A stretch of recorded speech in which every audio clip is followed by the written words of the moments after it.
Dubai beach life. I thought I would do a little video of what our beaches look like. You're always seeing real estate and golf courses and central city reservation areas, but I don't often bring you the actual beach. This is the public beach. This is Kite Beach. It is absolutely beautiful. It's just 8 o'clock in the morning on a weekend, and look how beautiful it is. The ocean, literally, you could be in the Maldives. It's clear, it's clean, it's not rough, there's nothing in it.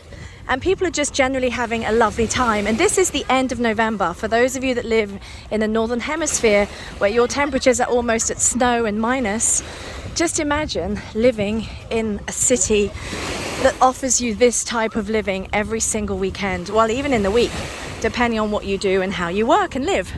Just absolutely stunning. And then behind us is, of course, the Burj Al Arab herself.